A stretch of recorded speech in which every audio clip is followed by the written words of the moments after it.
For those of you who have not read A Midsummer Night's Dream, here is a quick, simple summary of the play.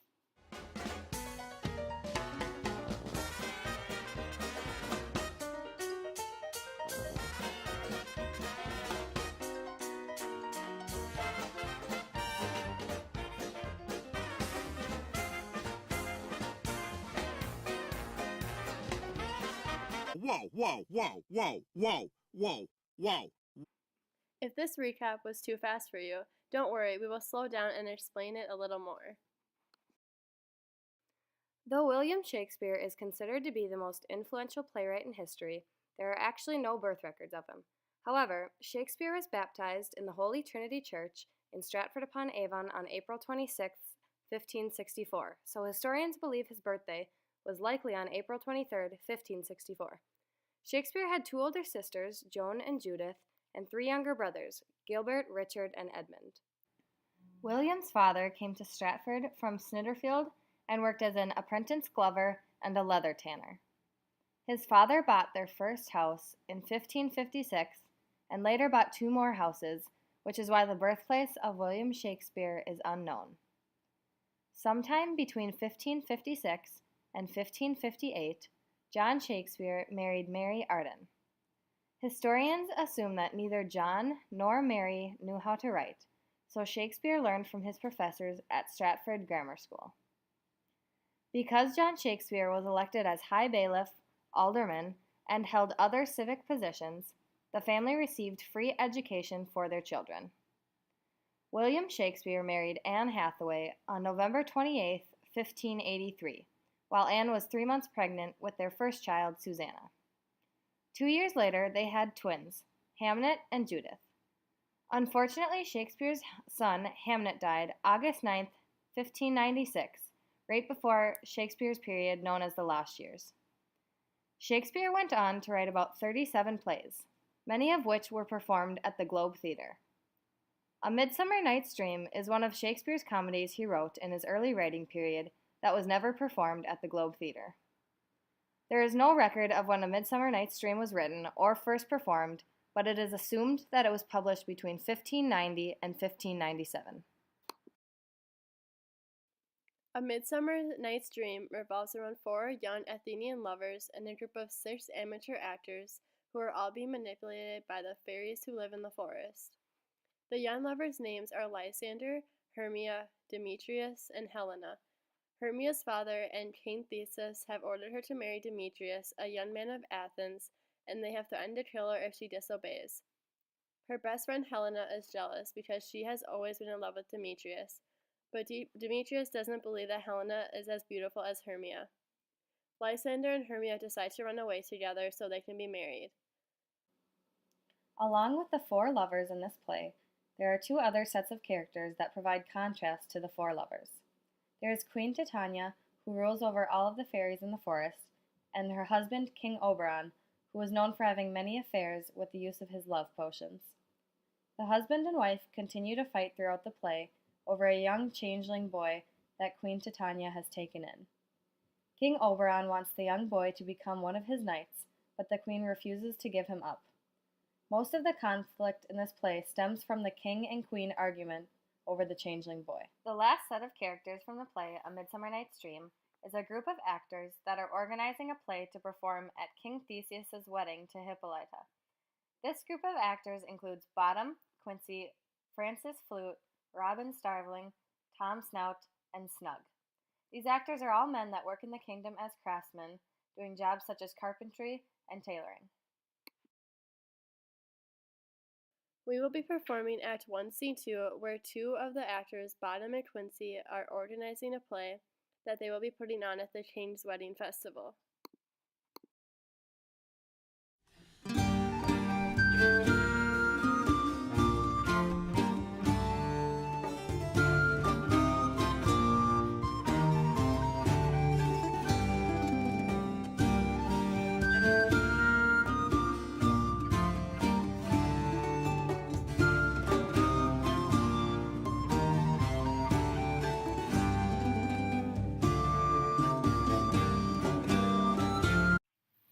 It's all our company here. You are best to read them generally, name by name, according to the script. Here is a scroll of every man's name thought fit through all of Athens, to play it in our interlude before the Duke and Duchess on his wedding day at night. First, good Peter Quince, say what the play treats on. Then read the names of the actors, and so grow to a point. Mary, our play is the most lamentable comedy and the most cruel death of Pyramus and Thisbe. A very good piece of work, I assure you, and a merry. Now, good Peter Quince, call forth your actors by the scroll. Masters, spread yourselves. Answer as I call you, Nate Bottom, the weaver. Ready, name what part I am for, and proceed. You, Nate Bottom, are set out for Pyramus. What is Pyramus?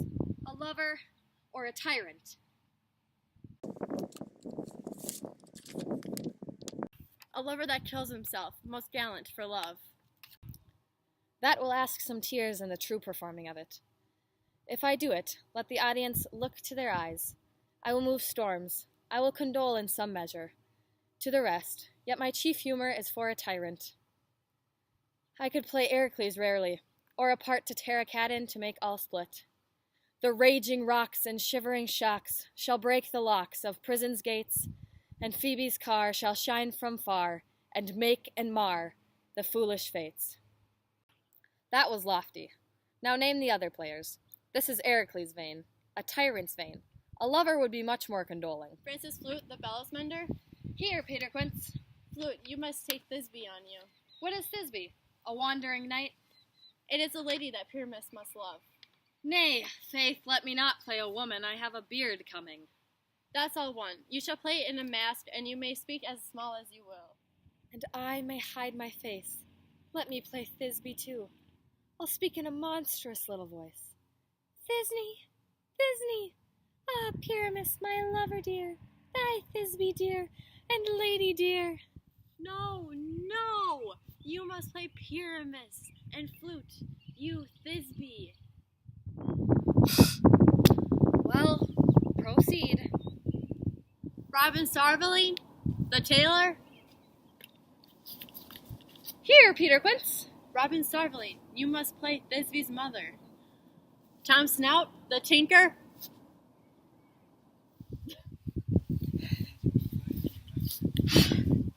Here, Peter Quince. You, Pyramus' father. Myself, Thisbe's father. And Snug the joiner, you the lion's part. And I hope here is a play fitted. Have you the lion's part written? Pray you, if it be, give it to me, for I am slow of study. You may do it extempore, for it is nothing but roaring. Let me play the lion too. I will roar that I will do any man's heart good to hear me. I will roar that will make the Duke say, let him roar again, let him roar again. And you should do it too terribly. You would fright the Duchess and the ladies, that they would shriek, and that were enough to hang us all. That would hang us, every mother's son. I grant you, friends, that if you should fright the ladies out of their wits, they would have no more discretion than to hang us. But I will aggravate my voice, so that I will roar you as gently as any sucking dove. I will roar you to hear any nightingale. You can play no part but Pyramus, for Pyramus is a sweet-faced man, a proper man, as one shall see in a summer's day, a most lovely, gentleman-like man. Therefore, you must needs play Pyramus. Well, I will undertake it. What beard would I best to play it in? Why, what you will. I will discharge it neither your straw-colored beard, your orange-tawny beard, your purple ingrain beard, or your French crown color beard, your perfect yellow. Some of your French crowns have no hair at all, and then you will play barefaced.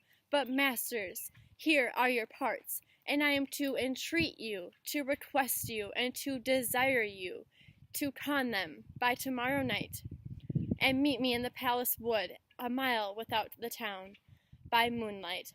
There will we rehearse, for if we meet in the city, we shall be dogged with company, and our devices known.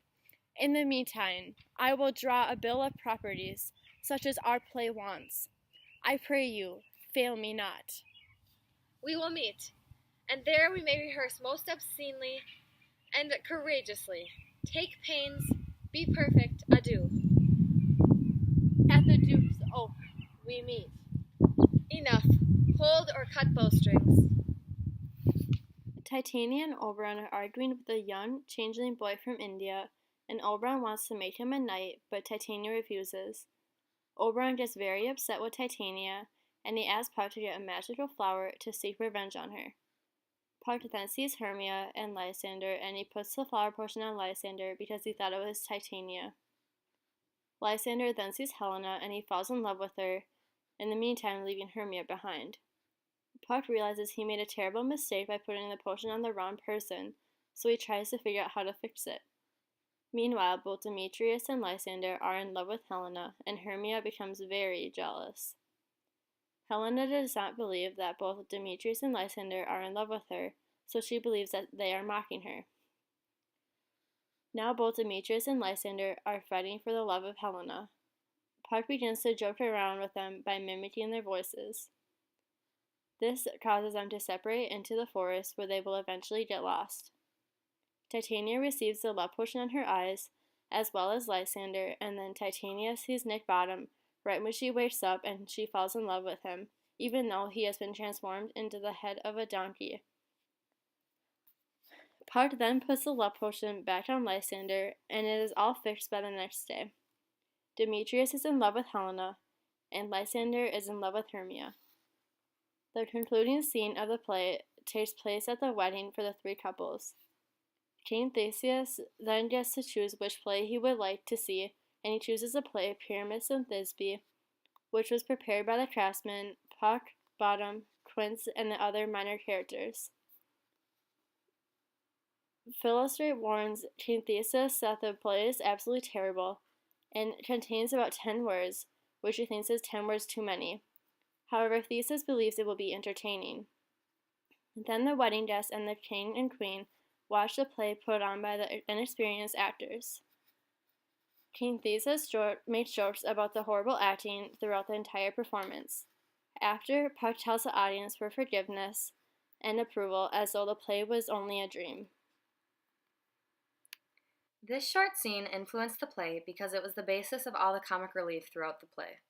While the relationships between the four Athenian lovers was a disaster, and Hermia was distressed about losing her one true love, Shakespeare lightened the mood of A Midsummer Night's Dream by including these funny characters at their play practices to distract from the more serious parts of the play. The other purpose of this scene with these specific characters is to contribute to the theme of contrast that occurs between the different stories in the play. The actors in this scene are clumsy, ridiculous, and confused, while Lysander, Hermia, Demetrius, and Helena are love-struck, graceful, and melodramatic. Titania and Oberon also contrast the Athenians and the actors because they are tricky, mischievous, and immature. By choosing the play Pyramus and Thisbe, which is a foolish love story, the inexperienced actors indirectly mock the love triangle between the four young Athenians. The concept of dreaming is another theme that is prominent in the play. The performance of the play is so horrendous that Puck announces to the audience that if the play offended them, they should pretend that it was all a dream. The characters in this play constantly reference dreaming as their attempt to make sense of all the bizarre situations. We really enjoyed this play in comparison to Shakespeare's other works. It was very easy to comprehend what was going on in the play, and it was a very interesting plotline with many twists. We also appreciated that all of the main characters remained alive and that it had a happy ending for all of them. It was a little confusing to remember which characters were in love when the magic potion was constantly changing how people felt. Our favorite thing about the play was that it actually contained 3 smaller stories which provided contrast within them. It had the story of the 4 Athenian lovers, and the story of the 6 actors that were full of comedy, and the tricky fairy queen and her husband. Harold Bloom, from the book Shakespeare's Handbook, believes that the contrast in the play provided aesthetic friction. In other words, he loved the sudden excitement that came with the play's change in beauty. He loved the balance of the comedic actors and the love-struck Athenians, along with the royalty that is presented in the play. He also found that the play was very comedic and contained a lot of happy irony. This play was different from others from Shakespeare because his plays usually ended up in tragedy and death, so critics appreciated the happy ending. He also thought that even though the characters were not as complex and developed as Shakespeare's characters in his more distinguished works such as Hamlet and Macbeth, they still add to the beautifully vivid world in A Midsummer Night's Dream. Though the play is not considered to be one of Shakespeare's deepest and well-written plays, it perfectly depicts the concept of dreaming.